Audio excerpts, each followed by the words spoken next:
Someone was following Stanley. He was sure of it. If he checked over his shoulder now, he would What? surely catch them. It was only a matter of time. I don't like that at all. You're watching me. Hey. Devin.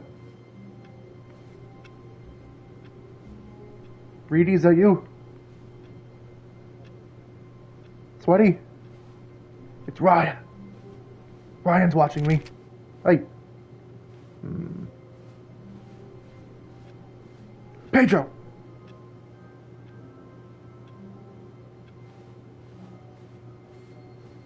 Shaggy, I know you're back there. Hey. The Aces. They're all watching. Oh, Adventureland. Oh man, it's the Adventureland. When Stanley came to a set of 2 open doors, he entered the door on his left. No. This was not the correct way to the meeting room, and Stanley knew it perfectly well.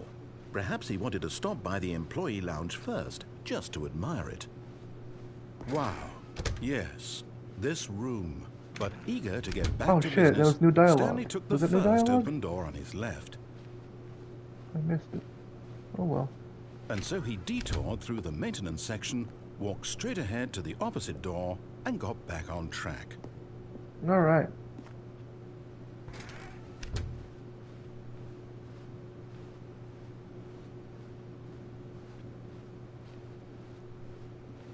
Yet there was not a single person here either. Feeling a wave of disbelief, Stanley decided to go up to his boss's office, hoping he might find an answer there. Coming to a staircase, Stanley walked upstairs to his boss's office. I think I fucked up. I don't think there's a new ending over here.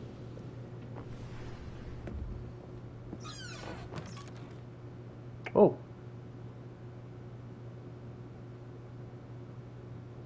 Damn.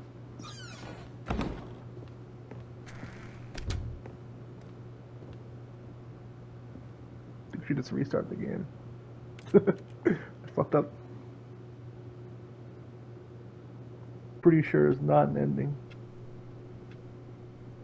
There.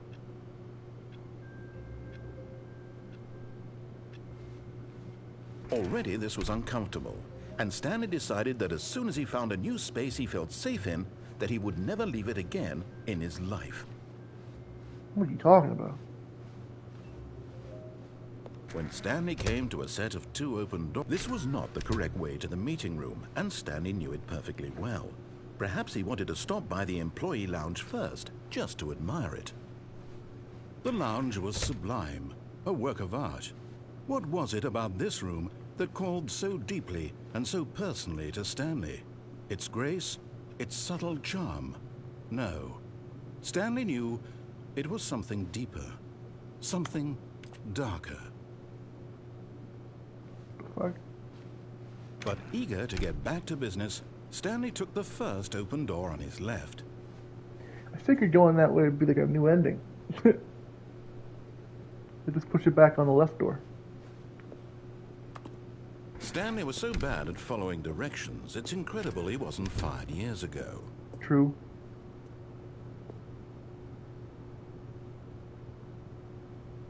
$5,000. But in his eagerness to prove that he is in control of the story and no one gets to tell him what to do, Stanley leapt from the platform and plunged to his death. Good job, Stanley. Everyone thinks you are very powerful.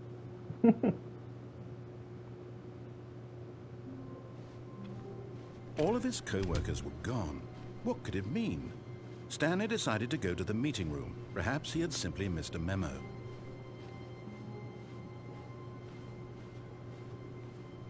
When Stanley came to a set of 2 open doors, this was not the correct way to the meeting room, and Stanley knew it perfectly well. Perhaps he wanted to stop by the employee lounge first, just to admire it. Standing now in this incredible room, Stanley for the first time understood true happiness. Then the feeling went away, and he felt sad again. Then it came back, and lingered for a minute or two. Now it's only half there, just a kind of, tingle. Goddamn.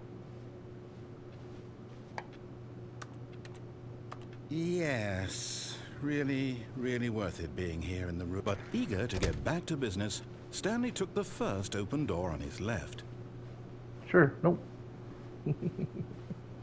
Stanley was so bad at following directions, it's incredible he wasn't fired years ago. Ryan's following me, isn't he? It's Ryan.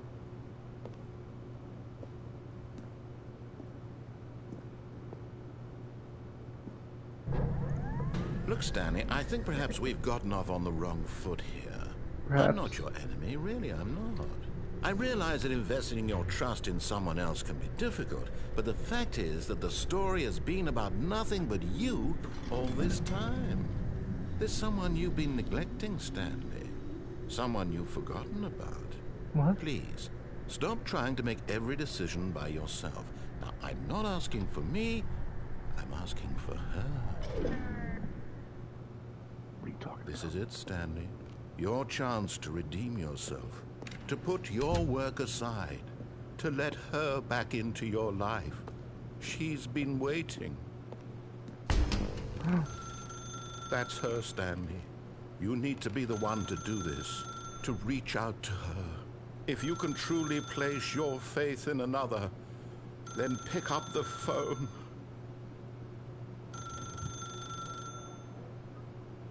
I can't do it, narrator. I'm too afraid. I can't let her hurt me again.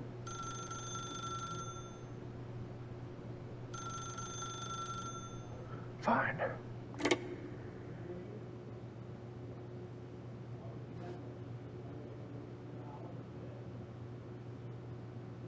Oh, Stanley, is that you? Hold on, sweetie. Sorry to keep you waiting. I'm just pulling the bread out of the oven. All right. Okay, there we go. All right, now, I want you to come in and tell me all about your day. Gotcha. Oh, Is that come funny to you? on. Did you actually think you had a loving wife who'd want to commit their life to you? I'm trying to make a point here, Stanley. I'm trying to get you to see something. Come inside. Let me show you what's really going on here. I'm not going. Sorry, but you're in my story now. Man, put that brick wall away. This is a very sad story about the death of a man named Stanley. What? Okay. Stanley is quite a boring fellow.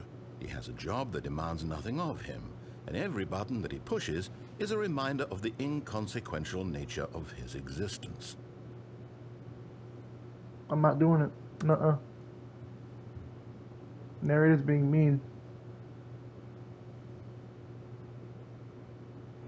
Fine. Look at him there, pushing buttons, doing exactly what he's told to do. Now he's pushing a button. Wait. Now he's eating lunch. Now he's going home. Now he's coming back to work. One might even feel sorry for him, except that he's chosen this life. But in his mind, in his mind he can go on fantastic adventures. From behind his desk, Stanley dreamed of wild expeditions into the unknown. I love daydreaming. Fantastic discoveries of new lands. It was wonderful. And each day that he returned to work was a reminder that none of it would ever happen to him. Watch TV, you say? And so he began Whoa. to fantasize about his own job. First, he imagined that one day while at work, he stepped up from his desk to realize that all of his co-workers, his boss, everyone in the building had suddenly vanished off the face of the earth. The thought excited him terribly. Spend time with the boys. So he went further. He Oh, the imagined that he boys. came to 2 open doors and that he could go through either. At last, choice. It barely even mattered what lay behind each door. The mere thought that his decisions would mean something was almost too wonderful to behold. As he wandered through What? this fantasy world, he began to fill it with many possible paths and destinations. Down one path lay an enormous round room with monitors and mind controls. And Down another was a yellow line that weaved in many directions. It's all just a dream. And down another was a game with a baby. And he called it The the baby Stanley game. Parable. Haven't gotten there yet. It was such a wonderful fantasy, and so in his head he relived it again, and then again, and again, over and over, wishing beyond hope that it would never end, that he might always feel this free. Surely there's an answer down some new path, mustn't there be? Perhaps if he played just one more time. But there is no answer. How could there possibly be? In reality, all he's doing is pushing the same buttons he always has. Nothing has changed. The longer he spends here, the more invested he gets, the more he forgets which life is the real one. Bedtime. And I'm trying to tell him this, that in this world he can never be anything but an observer, that as long as he remains here, he's slowly killing himself. But he won't listen to me. He won't stop. Here, watch this. Stanley, the next time the screen asks you to push a button, do not do it. I won't.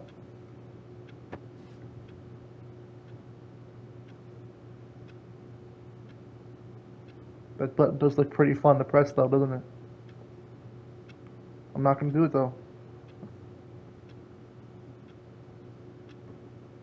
You see? Can he just not hear me? How can I tell him in a way that he'll understand that every second he remains here, he's electing to kill himself? How can I get him to see what I see? How can I make him look at himself? I suppose I can't, not in the way I want him to. But I don't make the rules. I simply play to my intended purpose, the same as Stanley. We're not so different, I suppose. I hate Mondays. I'll try once more to convey all this to him. I'm compelled to. I must. Perhaps, well, maybe this time he'll see. Maybe this time. And I tried again. Whoa. And Stanley pushed a button. And I tried again. And Stanley pushed a button. And I tried.